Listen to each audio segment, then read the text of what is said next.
Hello, and welcome to our first Irish American Heritage Month video of 2024. Tonight, we see Robert Emmet in Irish America with Professor Ruan O'Donnell from the University of Limerick, a great friend of the Ancient Order Hibernians and really all of us online tonight. And our chair, Dan Taylor, who sets up all of our videos for Irish American Heritage Month. Dan? Thank you, Danny, and welcome to our audience on Zoom and YouTube. The rebellion of 1798 ended, for all intents and purposes, with the surrender of the small French expeditionary force at Ballinamuck on September 8th, 1798. 2 months later, on November 19, 1798, Theobald Wolfe Tone, the man widely considered the father of Irish republicanism, was dead in a British prison. The aftermath of the failed rebellion saw the passage in Westminster in October of 1798 of the Banishment and Fugitives Act, which made it a felony for many of the surviving leaders of the United Irishmen to return to Ireland. And many of those leaders, as it turned out, found their way to the United States. And in fact, next week on March 20th, we're going to have Professor David Wilson of the University of Toronto on with us to discuss the impact that those individuals had here in the United States. So please tune in for that. In 1800 came the passage of another piece of legislation, the Act for the Union of Great Britain and Ireland, which came into effect on January 1, 1801. Wolfe Tone's goal of breaking the connection with England had not been achieved, and worse than that, the purported Kingdom of Ireland had been merged with Great Britain. Ireland had been granted, following the abolition of the Irish Parliament, 100 seats in Westminster, seats for which the great majority of the Irish people would not be able, being Roman Catholics, to stand. Our program today, as Danny mentioned, pertains to Robert Emmet, the intellectually gifted son of a comfortable ascendancy family who found himself drawn to the cause of Irish liberty. Having been expelled from Trinity College in the spring of 1798 for his political activities, Emmet escaped arrest in the aftermath of the failed rebellion and is, of course, best known today for his role in the rebellion of 1803, and particularly his trial and the famous speech from the dock. When we talk about a speech from the dock, we're referring to words uttered by a convicted prisoner as they are sentenced to death. The now famous words uttered by 25-year-old Robert Emmet in the Dublin Sessions House on September 19, 1803, are perhaps, more than 200 years later, the best known and most compelling of this rather rare genre of oratory. Emmet became very quickly an icon of Irish nationalism in Ireland and around the world. The surname Emmet, in fact, became a given name. And like many of our audience, I had an Uncle Emmet. Many of you probably have some relation whose name is Robert Emmet. And in fact, in looking at the pre-registrations for today's webinar, I see a Hibernian brother with the first names Robert Emmet. So Emmet really became that worldwide icon of Irish nationalism and very prominent here in the United States with the Irish immigrant community. Unfortunately, the brilliance of Emmet's speech from the dock is such that other aspects of Emmet's life are often overlooked. And so to remedy that situation, we are very pleased, as Danny said, to have with us today Professor Ruan O'Donnell of the University of Limerick.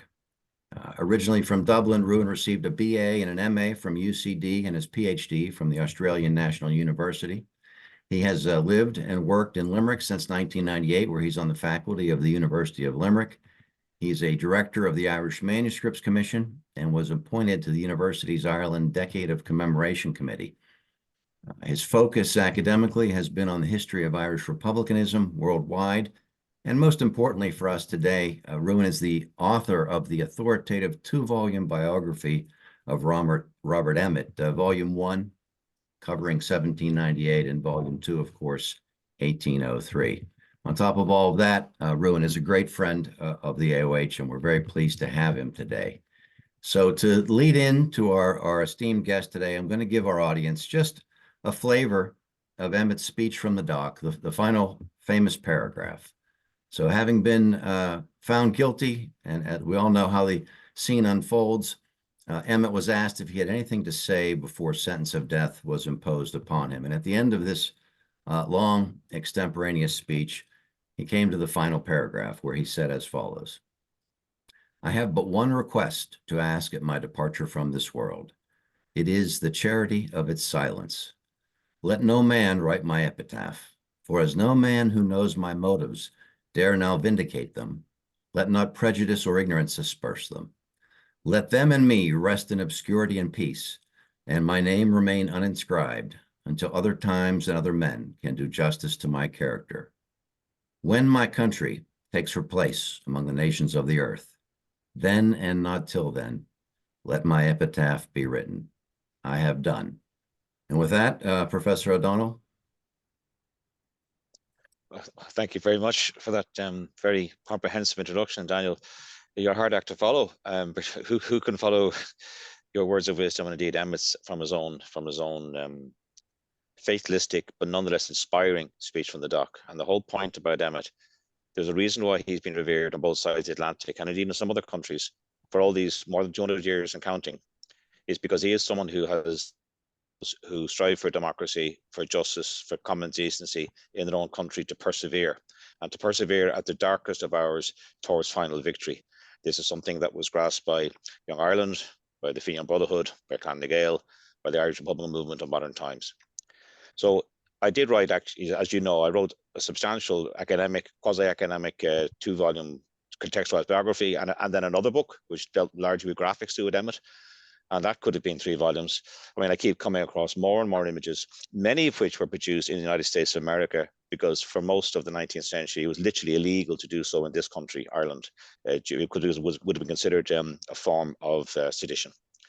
With 3 books behind me, I have a lot to say about Emmet, but the purpose tonight is not to delve in any enormous minutiae into his biography, but just outline a few things that I think our Hibernian audience might be interested in hearing. So I'll say a little bit about his background. I'll talk about his role in the United Irishmen, and indeed I'll talk about his legacy with specific reference to the United States of America. It's commonly known, because it used to be celebrated in the Irish world, that Emmet was born in March 1778. Now, anyone with a knowledge of American history, of Irish history, is aware that's a very important period in the transatlantic sort of attempt for modernism, attempt for democracy. The American Revolutionary War, contrary to all expectations on this side of the ocean, was a tremendous success and bedded down an entirely new type of government that was eminently suitable for Irish people. We were aware of this. We were aware of all the details from the colonial assemblies going all the way back through the 1770s.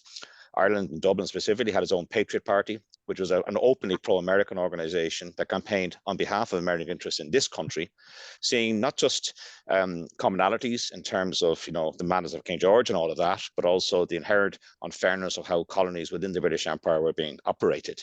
As well as that, there was an enormous degree of biological and business connection with the United States, and it had been from the earliest days of Anglophone America. The Emmet family were, as you mentioned, they were very affluent. Dr. Robert Emmet, Robert's father, was the state physician. He had a number of sinecures and indeed proper jobs.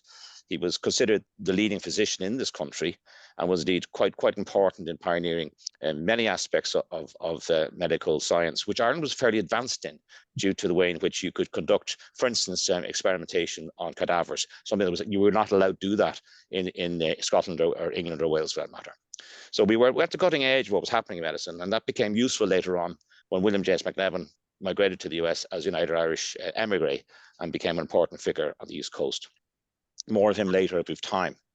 So during the course of 1776, the Emmet household in Stephen's Green, one of many properties, substantial properties owned across the city and indeed across the country, was graced with Robert and Harriet Temple, who were basically speaking Irish migrants from the colonies.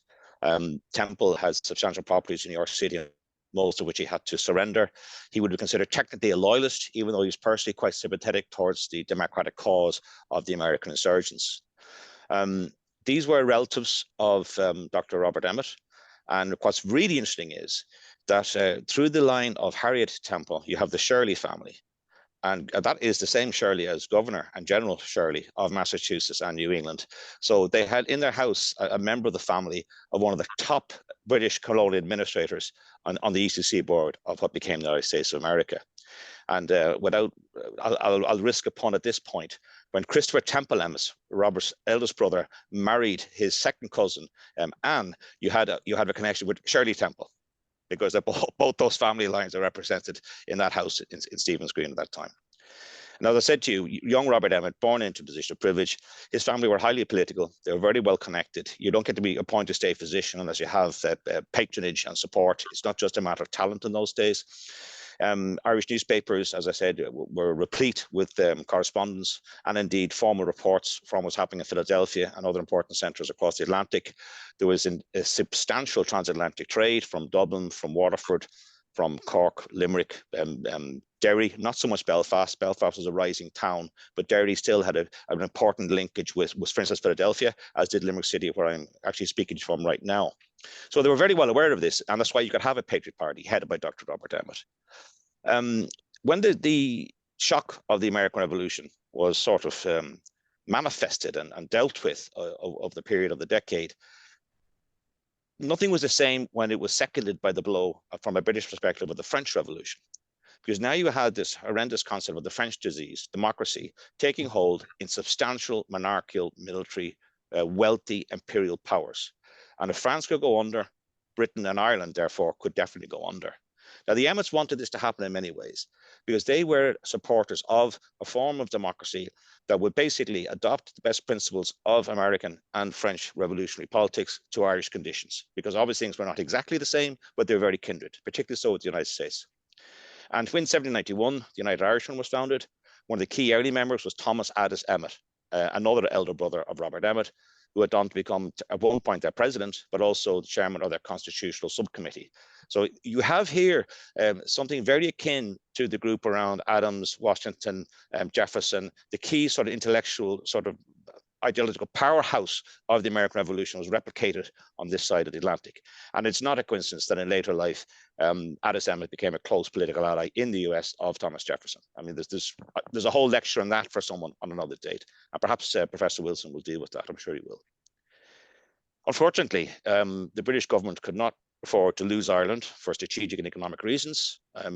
They got nearly half their food from Ireland to feed their own people, who they're starting to urbanize. There's other reasons too. They didn't want the fact that we were sympathetic towards not just the Americans, but French revolutionaries. And they could see that was going to end badly at some point. So they preempted the rise of United Irishmen, who were indeed in military alliance with the French, by a vicious crackdown. Now, it started off at a sort of judicial coercive level in the mid-1790s, 1795, 96, got increasingly worse in 97. And by the spring of 1798, it was very intense indeed. Now, this put the Emmet family in a precarious position. Thomas Addis Emmet was one of the top level leaders who was arrested in the course of the spring-March 1798 crackdown. And that exposed, of course, the fact that there was a very embarrassing situation going on in Trinity College, Dublin. It was meant to be an engine of the Reformation, but actually was a stronghold of the young radical element who, from 1778, included the Catholic middle classes, who were for the first time allowed go under certain circumstances to Trinity, hitherto not allowed on the campus, basically. Thomas Moore, the great childhood friend of Emmet, was in the same United Irish cell in Trinity, one of about 50 young students. It is correct to say that Trinity expelled him, but it's also worth pointing out that anticipating expulsion, Emmet had already removed himself from the student body. He wouldn't give them the satisfaction of being present to go before questioning by the Lord Chancellor, and indeed the visitation, as it was called, which was designed basically to force people to either get out or repledge allegiance. Now, Emmet was, by 1798, a captain in the Green Division of the Dublin City United Irishmen. Now, he would have been one of the youngest captains, and it's clearly due to the fact he was highly educated, articulate, politically very well formed, from a well-known radical family. And even though it was a transportable offence to be in that organisation, he was an obvious recruit. And the authorities were very well aware of that. With his elder brother in jail, younger Robert Emmet was not considered a major player, but he was definitely effectively on the run for a period of time.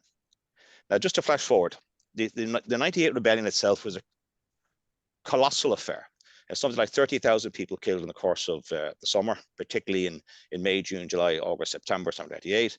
There were aftershocks in terms of guerrilla bands holding out, actually unbelievably into 1804, believe it or not.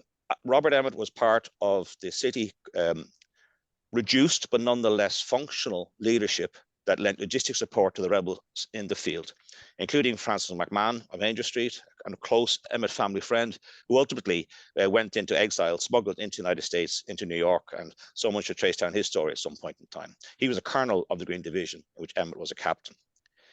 The Act of Union, as was mentioned earlier in Daniel's introduction, was obviously a shock. The French government were a little bit confused by this because they possibly imagined there would have been greater popular reaction to that in Ireland. One reason why there wasn't is quite simply this. The political nation was separate to the people. Very few people could vote. And those who could vote were wedded to the imperial interest, but with few exceptions of those who were prepared to risk all of that sort of largesse and status and privilege, or that elitism in a pro-democratic enterprise. The fact that Britain was in a state of war with France made any advocacy of French-style or American-style democracy literally treasonous. And you've 30,000 already dead, but notwithstanding that, they still have the makings of a massive rebel army if the French could return in force with a body of something like 35,000 men. And Dublin Castle, the real engine of British authority in Ireland, and London believed Ireland could not be held if that occurred. So in the early 1800s, Emmet became part of an inner circle of trusted radicals, many of whom are not well known because they weren't brought to trial. Many of them went underground again or fled abroad. Names like Sergeant Thomas Wright, who was a veteran of the American War, and people like Miles Dignan of Grafton Street, who's another ex-military man, but particularly Philip Long from Waterford, a very wealthy Catholic merchant family, who's seen service in the Neapolitan army as a captain, John Allen and William Dowdall. Now, Allen and Dowdall both ended up on the run, but integrating into American society after 1803, both of them in the American army and fought the British again in the War of 1812. So there's many, many sinews to the story. But just to cut to the absolute essential, having been wanted, essentially, because it was known that from January 1799, he was part of this reformed United Irish secret committee and could not be found, partly because he was using his family's network of houses, all of which had, I believe, and sounds like I'm making this up, secret tunnels, man-sized cavities, secret rooms, things of that nature. Emmet himself didn't really need to resort to disguise because Dublin was no metropolis, but it would have been one of the bigger cities in Western Europe at the time. He could speak French, Latin, Greek, spoke some Irish. He was an absolute polymath. To give an idea of what sort of brain he had, he wasn't just ambidextrous. He could write in different hand styles consistently with both hands, which is almost impossible. I mean, it's extraordinary. There was something actually pleasantly wrong with his brain that made him so effective. And he had a tremendous memory. He was extremely articulate and was quite a force of personality for such a young man. I mean, he was dead at 25 and he was rising to his moment in his early 20s. Of course, never fulfilled in his lifetime. And that's still a work in progress, but nonetheless, he played a substantial part in passing the torch forward. So it was not surprising that in August 1800, he was the one chosen to go via Hamburg, and originally from England to Yarmouth to Hamburg, which is then a free port, to warn the French government, don't worry about what's happened in Ireland. Don't worry about the Act of Union. We are not reconciled to being bound into United Kingdom with Great Britain and Ireland. We still have a desire for liberty, and we still want you to renew the military alliance that Wolfe Tone, the great Wolfe Tone, close family friend of the Emmet families, had negotiated in 1796 and 1797. So moving forward, the time was not propitious. French were at that point looking towards securing some of their military gains, which had been spectacular against all expectations. The British, amongst others, were suing for peace. The interim peace, the short-lived as it proved, was the Peace d'Amiens in March 1802. But even before the planned collapse of that peace the following year, in the campaigning season, March 1803, Emmet and others, as emissaries of the United Irishmen in Paris, had been told that it was going to collapse. And when it did, the French would resume their military logistic support to Irish revolutionaries. Now, when in Paris, Emmet was moving in quite interesting circles. Now, again, I can only scratch the surface of this because it's a bigger conversation. But amongst the people he knew very well was Joel Barlow, who was the American ambassador to France, a very important position, bearing in mind the French interest in the Atlantic and the French interest, and minor role, but nonetheless significant role strategically in the War of Independence. So Barlow formed a long-term connection with Irish revolutionaries, which he followed through with others in Emmet's circle, including the infamous, or famous, we'll say, Watty Cox. I say infamous because he was on both sides at different times, but for the most part, he was an effective United Irish propagandist. And Barlow knew Cox. He actually published in his magazine some years later. He also met the very famous and gifted Robert Fulton. Fulton, later renowned for his pioneering work on engineering steam technology, without which America wouldn't have become the country it became so quickly, was at that point employed by the French military to engage in naval warfare inventions and concepts. Robert Emmet and him got on very, very well. And I do not think it's a coincidence that while Fulton was interested in rocketry, the United Irishmen had already taken interest in rocketry in 1798, and Robert Emmet went on to actually produce operable rockets in Dublin in 1803. Bizarre though that seems, cutting edge military technology, conferences of some of the best, illegal technological minds in the world, people like Fulton and indeed young Robert Emmet. So in October 1802, Emmet came back to Ireland to prepare the ground for the expected French invasion, which was probably due to come in and around August, September 1803. So there's a lead-in time. As predicted, the peace on Amiens collapsed in March 1803. Hostilities re-erupted, mainly in the European sector, but potentially globally. And by that point, Emmet was contacting veterans of the 98 rebellion, to whom he was promising in Dublin City itself, where there's literally thousands of them, thousands of tested rebels who survived the rebellion, and a broader circle in surrounding counties with cadres all around the country, north, south, east, and west, that this time we're going to take more French than we had before, and they'll be bringing us thousands upon thousands of firearms. Now, this wasn't pie in the sky. There was an arms depot in Rouen, which was for the use of United Irishmen. General Berthier, General Alexander Dalton, who was Franco-Irish, and all of the top people working for Napoleon, who Emmet did meet, as far as I'm concerned, Miles Burns said he did, and Talleyrand, the French foreign minister, more or less on site, they had succeeded in reforming this alliance. So this wasn't a pie in the sky token effort. And the big mistake people make, which is understandable, is when they look at the way in which the censored accounts, such as they were, of what became known as the rise of 1803 on the 23rd of July, 1803, when they look at the modest scope of that, they don't realize that was meant to be, well, that was simply a misfired element of an attempt at coup d'etat style uprising in Dublin, which was meant to coincide with a French invasion and provincial uprisings in Limerick, in Belfast, in Cork, and others around the country.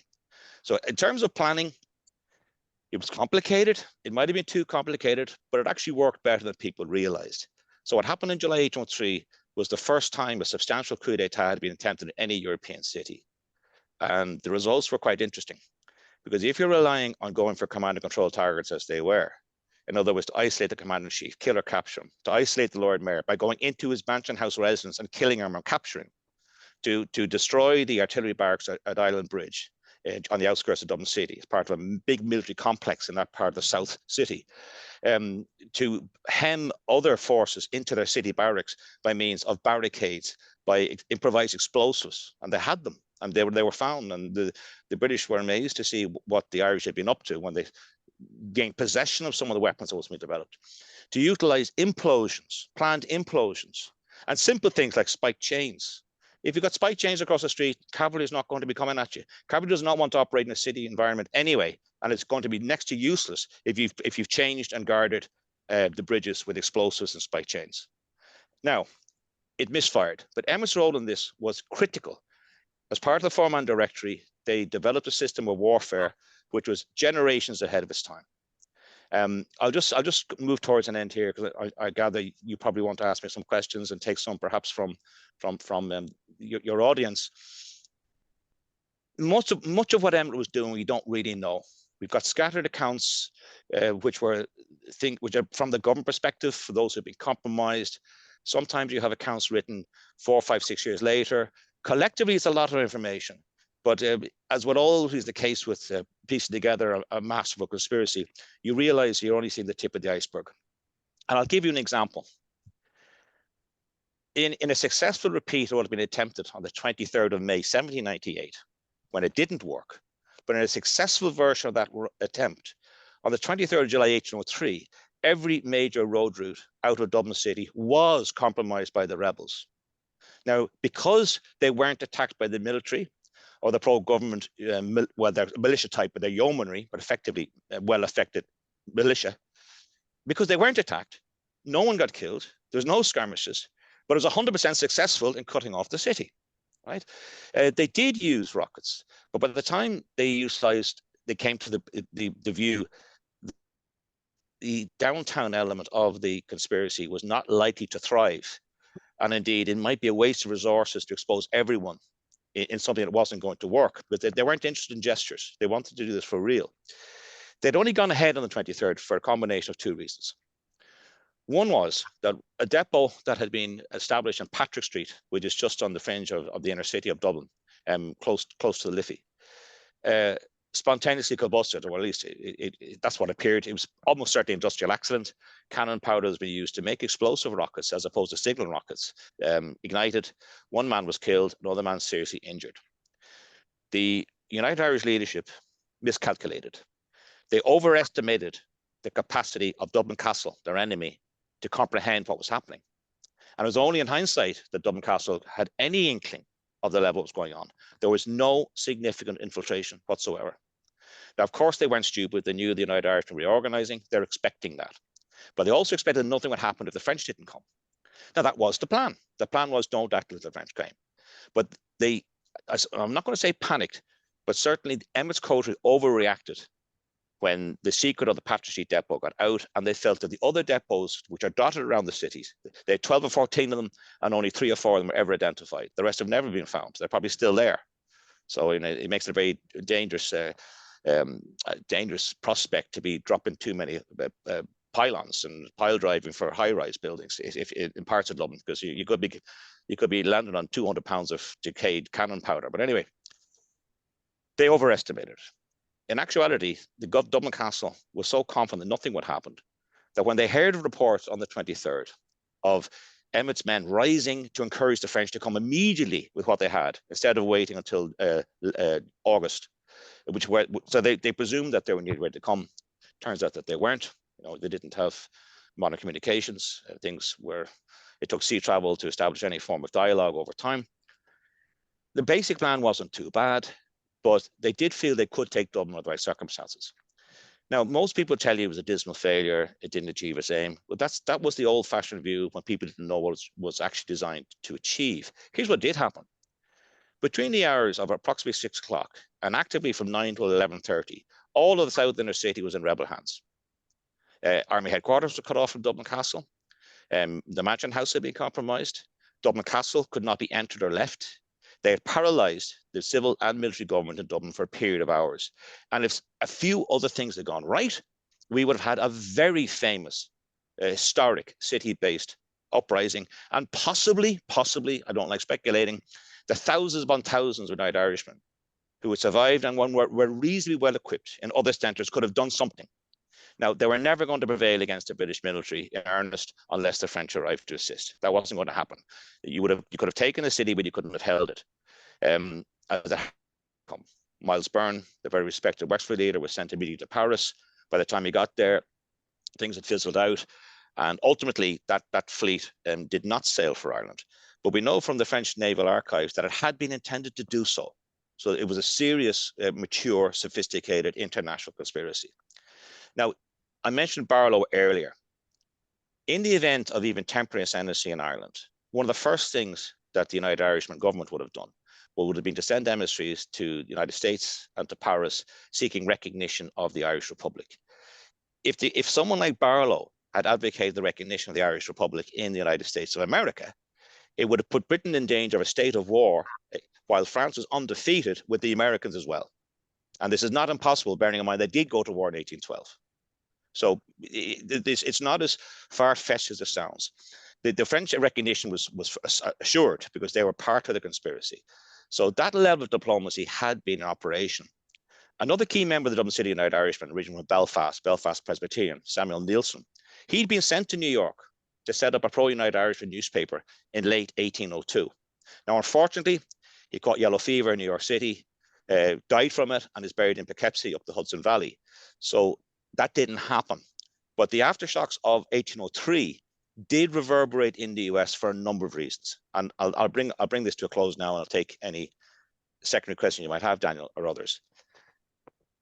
Dan, Emmet before went on the you run. go He could have forward, escaped to Dan, France. Pardon me? I wanted to let everyone know, everyone watching, we have about 70 attendees. We did have a delay start with the YouTube because of some computer difficulties. But if you have a question from the audience, please raise your hand electronically. Use the raise your hand button at the bottom of your screen. That'll bring you to the top.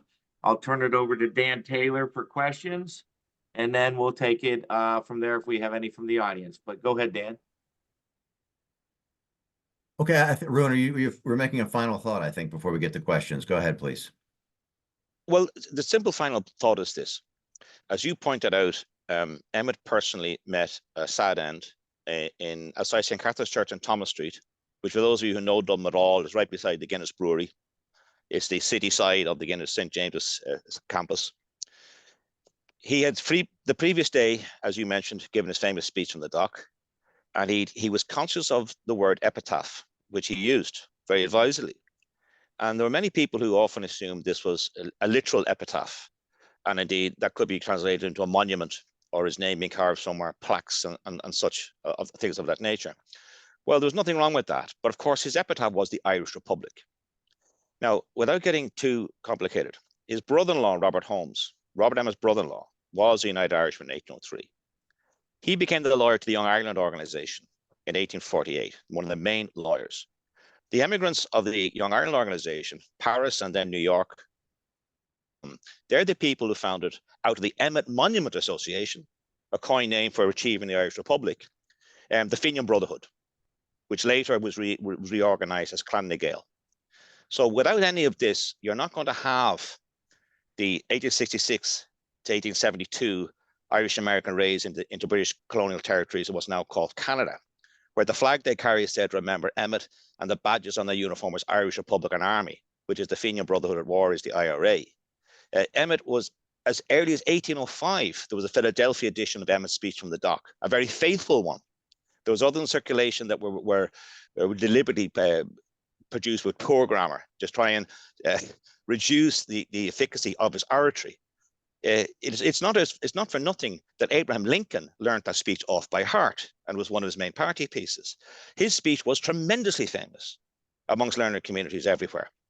It's not a coincidence, and I touched on this earlier, that those famous high-colored images, lithographs or the like, of Emmet were nearly all produced in the United States and re-imported back to Ireland, where you physically couldn't manufacture them without being shut down. Other things, the popularity of Thomas More across the English-speaking world and sometimes even beyond. The Minstrel Boy is about Emmet. She is Far from the Land is about Emmet, and these are songs that would have been sung from Rhode Island to Northern California. Emmet's name was incredibly well known in the Anglophone world, and he was almost certainly the single most famous Irishman of the 1800s. There's no, not to outrage the president, but he was even more famous than Daniel O'Connell. Now, no one's saying who is more effective. That's not the issue here. But in terms of plays, poems, dedications, images, he was incredibly famous. Sometimes for the wrong reasons. It was felt that the pathos of his doomed romance with Sarah Curran, the fact he was a young man, the fact he was a patriot, all of these things played for, I suppose, an empathetic or possibly even a sympathetic viewing. But those, like the men who co-founded the Irish Republican Brotherhood and the Fenian Brotherhood in 1858 in Dublin and New York, after years of negotiation and emissarial traffic in both directions, they knew exactly what they were doing when they incorporated Emmet as one of their key figures, because he represents resurgence. He's a human version of the phoenix. And if the phoenix cannot be defeated, it will win, because it cannot be defeated. Once people remain true to the founding ideology, which is the same ideology that led to the foundation of the United States of America and liberated France from a tyrannical intergenerational monarchy, once you remain true to that core base ideology, which is designed to raise everyone's boats, apart from the imperial suppressor, then you're going to win. Well, thank you, Professor O'Donnell. I think you've done a great job in your books and today of dispelling the sort of cynical propaganda that might suggest that Emmet was a wealthy dilettante kind of dabbling in revolution. I think you've given us a pretty good picture of the intellect and the detail and planning behind what happened in 1803. And when you come across the Atlantic to the United States, you know, Emmet never stepped foot in this country. You mentioned the Emmet Monument Society. It's interesting that when Irish Americans several decades later formed an organization, that was the name they chose. Absolutely. They understood the symbolism of Emmet. And with the Irish Republic as yet unachieved, there was a raison d'etre to organize in the Irish and pro-Irish communities in the USA. And of course, the famous statues of Emmet were produced in the Washington Naval Yard. President Woodrow Wilson, even, you know, with the First World War raging, didn't mind a naval yard being used to cast Jerome Connor's famous near life-size bronze of Emmet, which depicts him in the dock. It's another iteration of the fame of the speech from the dock. That's what it is. The facial features are done from images taken at the by Brockhaus and others at the trial, and then perhaps even influenced by the death mask. He was a very potent icon within those who favoured Irish self-determination and democracy. You mentioned the death mask. There was a death mask made by a friend of Emmet's, and I believe fairly recently someone has, using computer technology, generated an image of what they think Emmet's face might have looked like. I don't know if you saw that. I've heard of this, but there's a hugely blackly comic story about death masks. You know, what could be more precious? Because there is one original normally, and then one copy gets made, then suddenly they're for sale in Sotheby's or something. You know what I mean? They can propagate, right? But we do have a number of portraits in oil of Robert Emmet, because he was a type of family that had their pictures painted, and we know what his sister looked like. We know what his, you know what I mean, other members of the family. Thomas Addis Emmet, of course, famously memorialized outside St. Paul's Church on Broadway in Manhattan, very close to the tragic scene of Ground Zero, just on the edge of that. And that obelisk was commissioned by his friends, who included DeWitt Clinton, who helped carry his coffin in 1827, members of the Riker family. The Emmet family in New York are a phenomenal success story, and worthy of a separate treatment. Years later, and bearing in mind that MacNevin, his great Galway Catholic friend MacNevin, who'd received his training in medicine in the continent because it was illegal to do so as a Catholic at those times in Ireland, he'd carried Addis Emmet's coffin on that day. And years later, the Fenian Brotherhood of New York got him an obelisk to match the one of the entrance of St. Paul's Church off Broadway. In 1867, of all years, the year of the Fenian uprising. So the resonances there are not necessarily to every member of the public, but to those who are committed to doing something about the future of Ireland, they were extremely important. All right, and I wonder, Danny, do we have any questions from? We have two in the typed in there, and Jerry Sullivan may have had a question. Jerry, if you had a question, please re-raise your hand. I think I might have put that down on you. And but can you see the questions? And the first question is, if the ultimate goal of the 98 rebellion was to gain Irish independence so that the people could freely practice the Catholic faith, why did the Irish side with anti-Catholic forces in revolutionary France?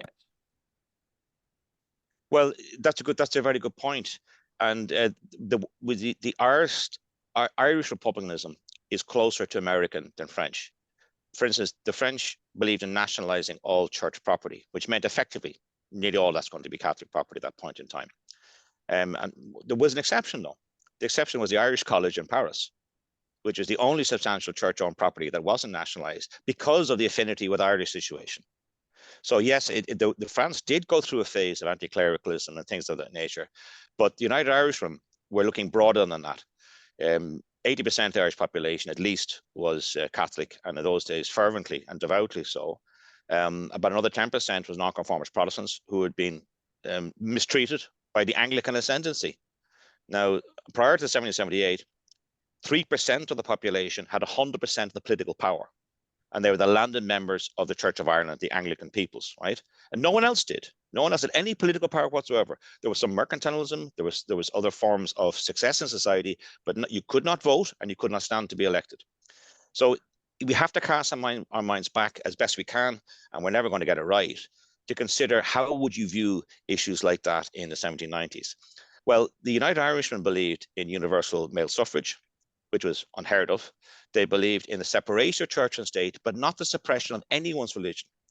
They wanted to unite, to use Tone's famous phrase, Protestant, Catholic, and Dissenter.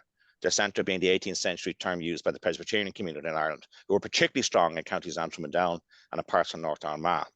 So it's not a black and white issue.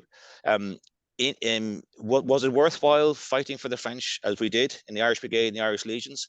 Yes, but by the same token, those from a previous era who wanted to liberate Ireland with French assistance during the monarchical period had up to 18 Irish regiments in the French military, and they were monarchists, right?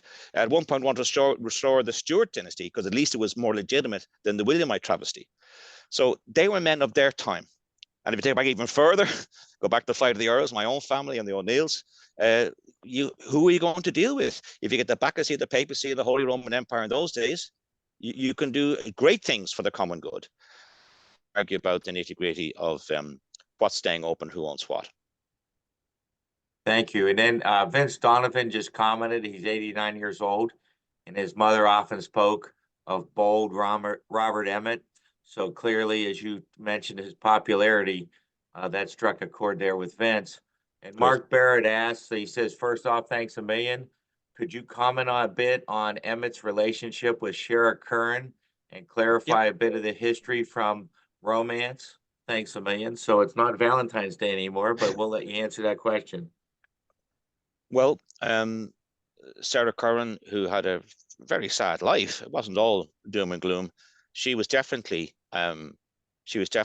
engaged to Robert Emmet, and this was imparted to Richard Curran, who is Emmet's close friend and contemporary Dublin City United Irishman.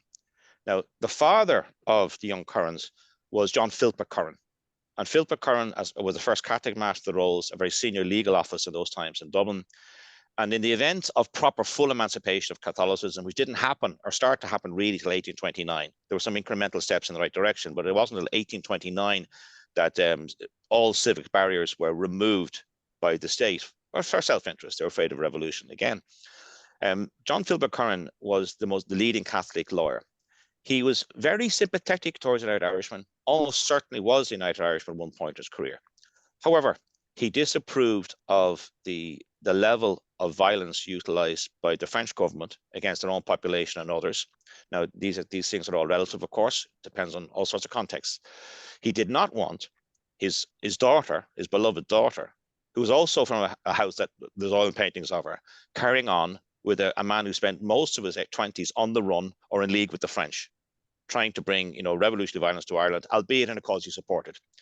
Had they succeeded in 1803, it's men like Curran would have been in the government. And indeed, many of those who said nothing to do with me, nothing to do with me, they would be the people in the government. But, success, many fathers and all of that.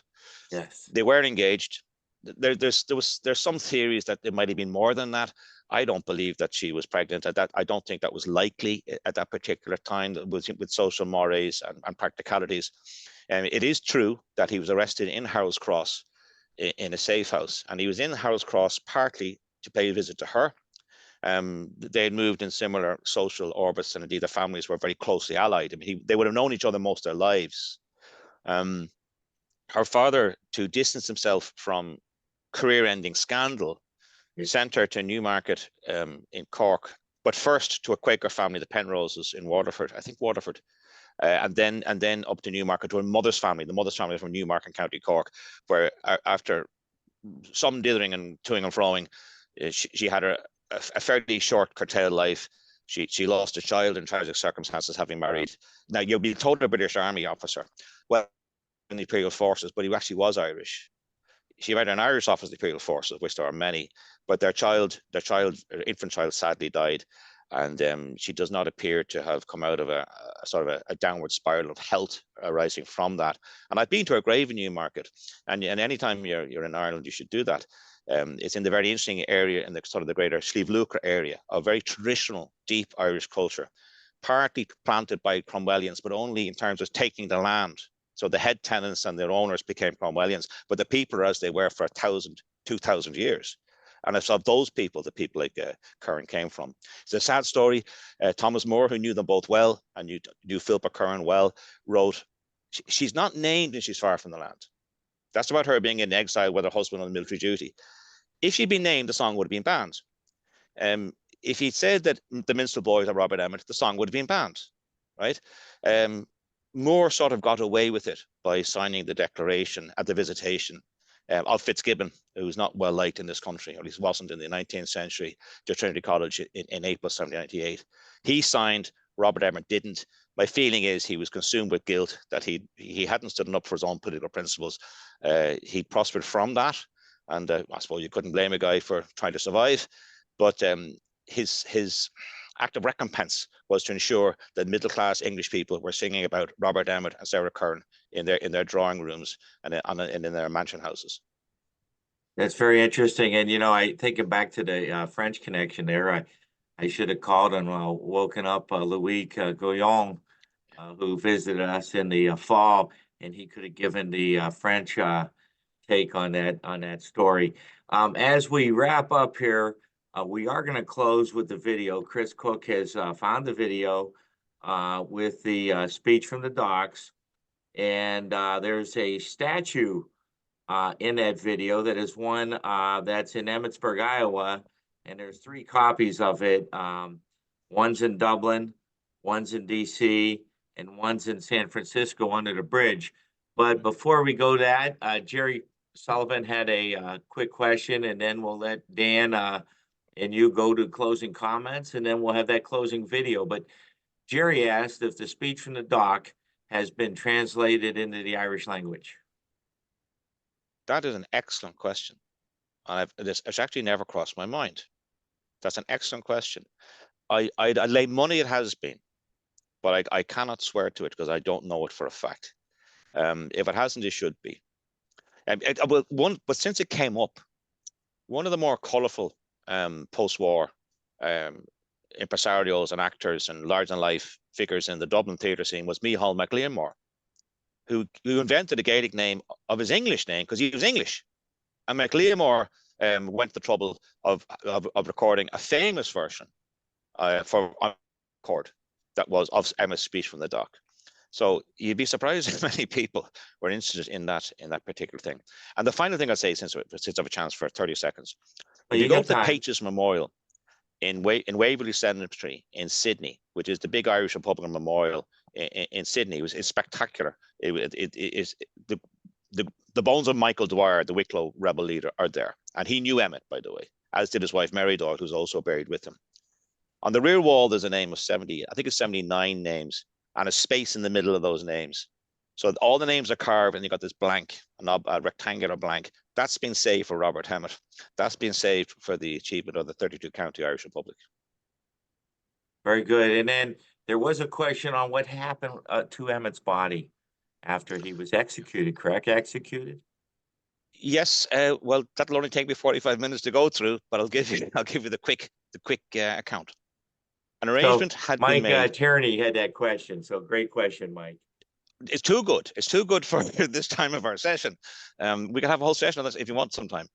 It's been claimed in many different directions that are exotic and quasi-plausible, but the simple answer, as far as I can discern it, and I went into this in some detail, as you might imagine, is this.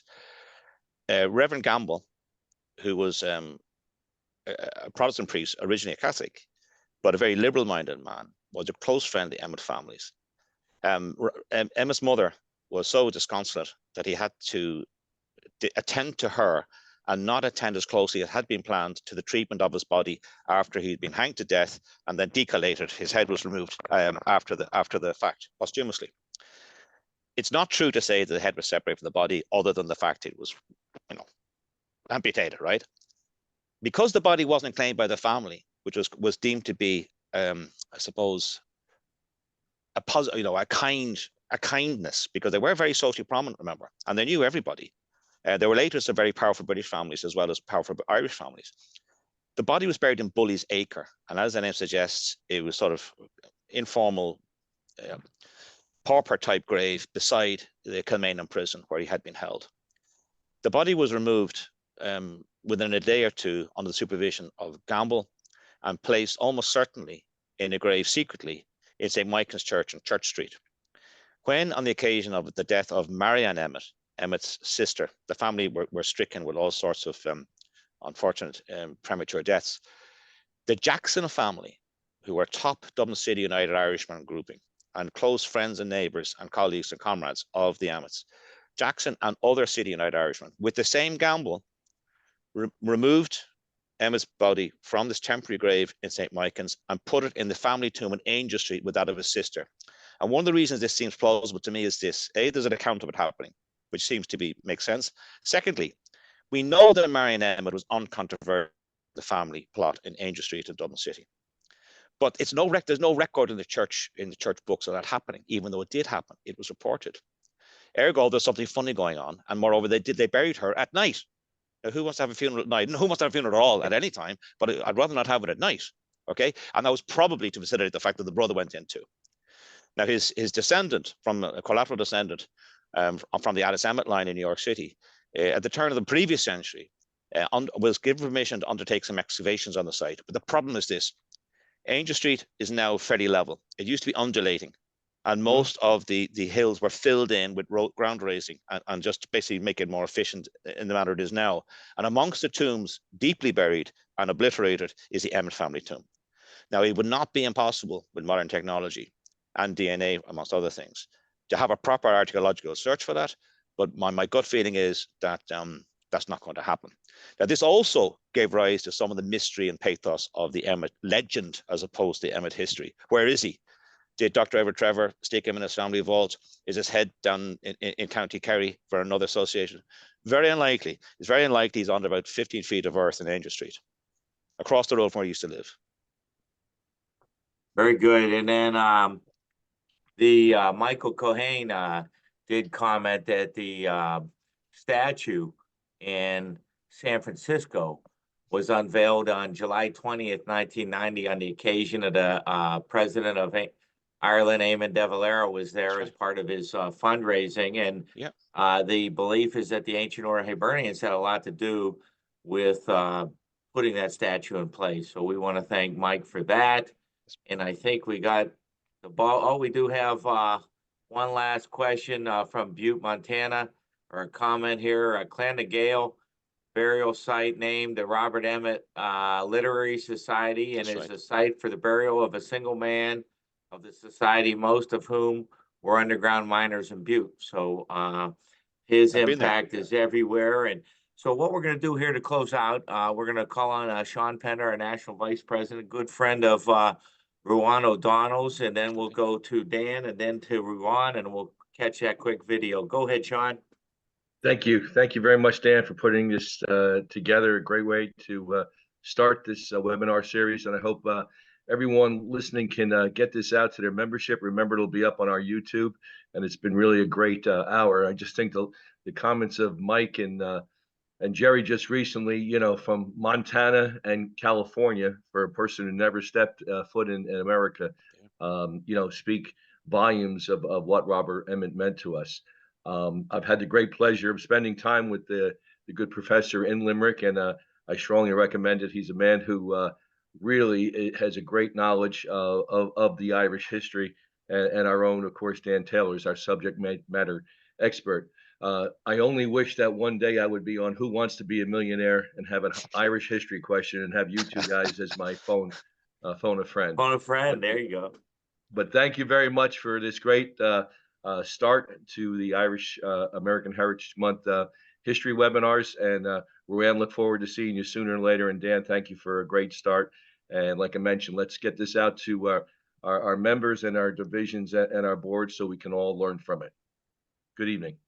Dan, Taylor, a great job as always. We've got 2 more of these coming out. We will have the YouTube updated overnight, and it'll be out tomorrow. So for anyone who missed it, or if you want to share it out at that point, and it will also go out in our future promotional for the upcoming webinars. And we also on our blast have a link to Ruan's book related to the subject matter. So that's a great deal for everybody. It's always good to have those books at hand. Dan Taylor, Thank you, Danny. Congratulations. I want to remind our viewers that when we started this series back in pandemic days in 2021, Professor O'Donnell was one of our first guests, and he addressed Irish America and the Rising of 1916. And you can find that webinar on our YouTube site. So go back and refresh yourself on that one. I also wanted to mention, as Danny said, that the book, here's the first volume. This deals with 1798. The second volume deals with 1803. These are available on Amazon. So if you want to read more of the professor's work and original scholarship, you can get these books on Amazon and at your leisure, learn more about it. And with that, Professor, just want to thank you again for being with us. Informational as always. And Danny, we'll go to, I guess, the video now. Well, Professor, any closing comments, Professor? Just to thank you for having me on again. I really appreciate it, and to wish you well for the Heritage Month. Thank you very much. And go ahead, Chris. It's all yours. Robert Emmet is a legendary figure in Irish history, a young revolutionary inspired by the ideals of liberty and equality. Born into a wealthy Protestant family in Dublin in 1778, Emmet was moved by the suffering of the Irish people under British rule.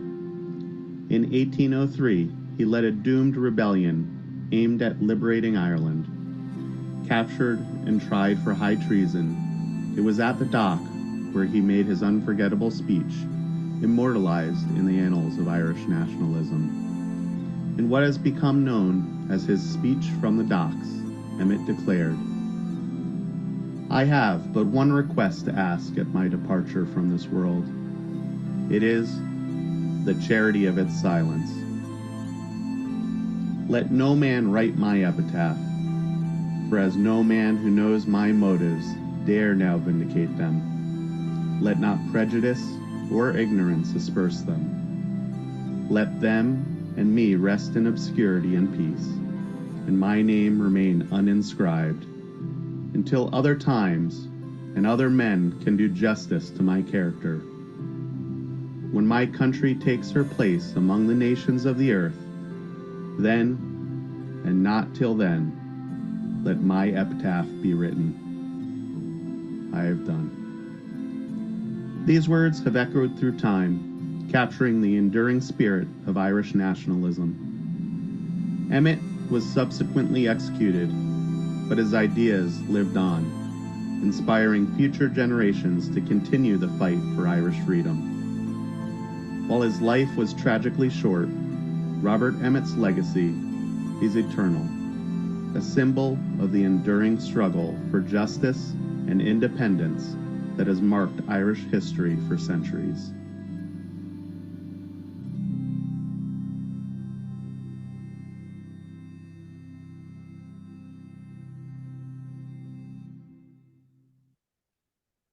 Thank you all, and good night.